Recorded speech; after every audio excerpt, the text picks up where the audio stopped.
دې کې ور وټکېدو او اجازت وغوښتلی شو. نو حضرت داود علیه السلام اجازت ورکړو. نو په دې کې چې کوم دی 10 کسان تاجران دا یو بل پسې یقي بادیګري داخل شو او هر یو تاجر په لاس کې سلسل دیناره نیولي او کېناسته داود علیه السلام ته چې څنګه راغلی و چې ای د الله نبي دا سلسل درهمه واله دینارونه واله او په چېرته په یو مستحق سړي باندې په یو مستحق انسان باندې دا خرج کړه. اعوذ بالله من الشیطان الرجیم بسم الله الرحمن الرحیم ان الله عزیز حکیم. الله تعالی زورور او غالب او حکمت والا ذات دی. زما عزتمندو د الله تعالی په هر کار کې خپل یو حکمت وي او مونږ انسانان هغې ته زمونږ ذهن نه رسیږي. بعضې وخت الله پاک زمونږ د فایدې دپاره یو داسې کار وکړي چې هغه په ظاهره کې مونږ په سمجھ کې دا خبره راشي یا ووایو دا چې ګینې دا کار زما نه فوت شو یا نعوذ بالله ګینې الله پاک ما سره زیاتې وکړو. هغه حالانکې زیاتې نه وي بلکې هغې کې زمونږ دپاره حکمت وي. خو چونکې مونږ ته پته نه لګي والله یعلم وانتم لا تعلمون. الله په هر څه باندې پوهېږي تاسو نه پوهېږئ. نو دغې وجې نه الله رب العالمین زمونږ هر کار چې کوي زمونږ د حکمت دپاره زمونږ د فایدې دپاره د الله پاک خپل حکمت وي.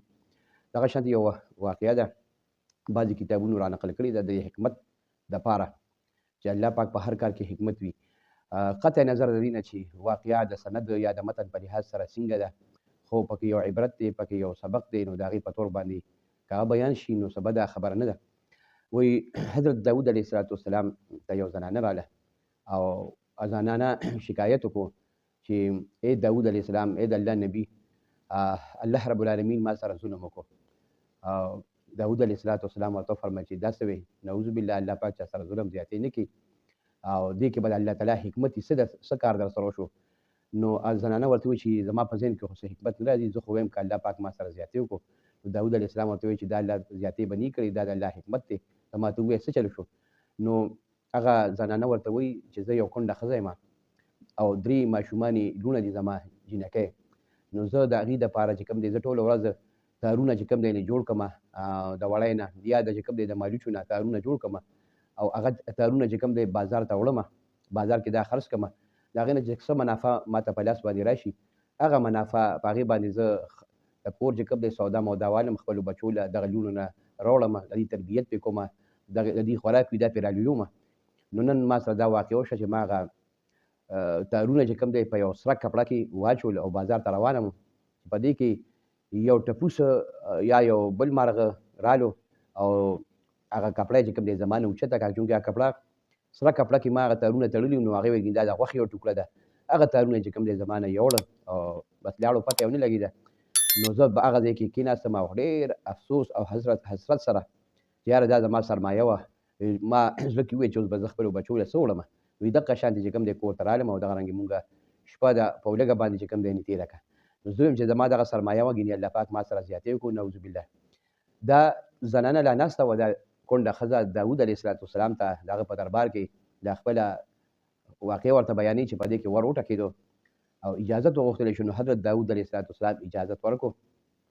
نو په دې کې چې کوم دی 10 کسان تاجران دا یو بل پسې یقي بادیګري داخل شو او هر یو تاجر په لاس کې سلسل دیناره نیولي او کېناسته داود علیه السلام ته چې څنګه راغلی و چې ای د الله نبي دا سلسل درهمه واله دینارونه واله او په چېرته په یو مستحق سړي باندې په یو مستحق انسان باندې دا خرج کړه چې د دې مستحق وي. نو دا نو ټولو چې کوم دی سلسل دیناره حضرت داود علیه السلام ته کېښودله. بیا داود علیه السلام ته تپوس کوي چې دا تاسو د راتګ څه مقصد و دا لس دینارونه تاسو صدقه خیرات کړئ که دا څه شی دی. نو دوی ورته بیا خپله واقعه بیانوي چې مونږ لس تاجران یو مونږ ملګري یو زموږ شراکت دی مونږ په کښتۍ کې سفر کولو په کښتۍ کې روان او سفر هم کولو تجارتي سفر و چې په دې کې اچانک طوفان راغی او باران شروع شو سیلی راغله. نو زمونږ کښتۍ چې کوم دی په مخه باندې واخیسته او د یو کاڼي سره په سمندر کې په یو کاڼي سره یا چې کوم دی یو غر سره ټکراو شه او پکې یو سوری وشو چې سوری وشو سمندر غاړه چې کوم دی هغې ته لا مزل و چې په دې کې زمونږ کښتۍ سوری شوه په کښتۍ کې چې کوم دی اوبه راننوتې او طوفان هم شروع. مونږ به هغه اوبه چې کوم دی په لاس باندې ویستې مونږ سره څه شی نه و چې کښتۍ پرې بند کړې وې. نو هغه اوبه به په لاسونو باندې په لپو باندې ویستې هغه به بیا راډکېده او نږدې وه چې مطلب دا مونږ هلاک شوی وې او مونږ غرق شوی وې کښتۍ کې.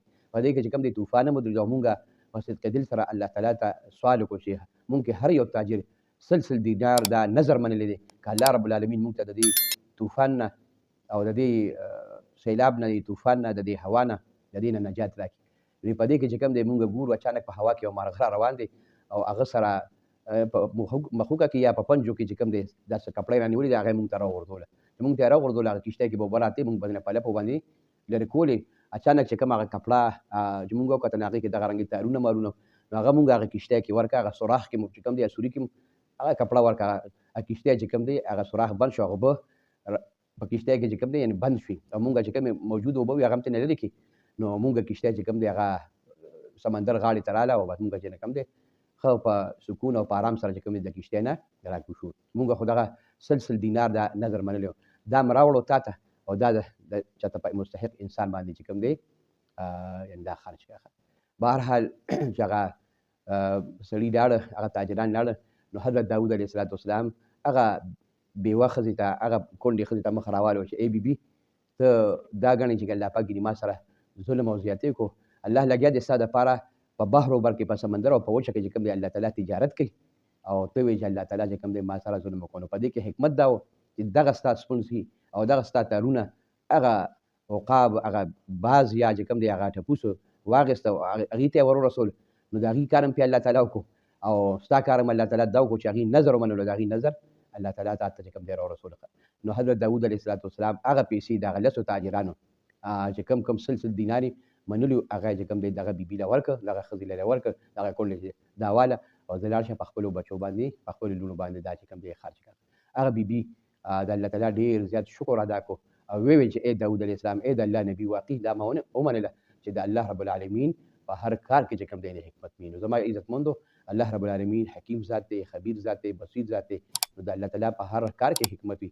بعضې وخت مونږ وګورو یو شی زمونږ نه د لاس نه لاړ شي یو شی فوت شي او مونږ په هغې باندې ډېر زیات خفه یو د الله تعالی نه په هغې باندې ګیلهمند یو چې ګینې الله پاک مونږ سره زیاتې وکړو حالانکې هغه شی زمونږ په فیور کې وي هغه د هغې الله تعالی بل ټایم کې مونږ ته فایده راورسېږي. نو دغې وجې نه عزتمندو الله رب العالمین چې کوم دی خبیر بصیر او حکیم ذات دی نو دغې وجې نه په هر حال کې د الله تعالی شکر ادا کوي او کله هم په زبان باندې د الله تعالی نه ګیله او شکوه مه راولئ. واخر دعوانا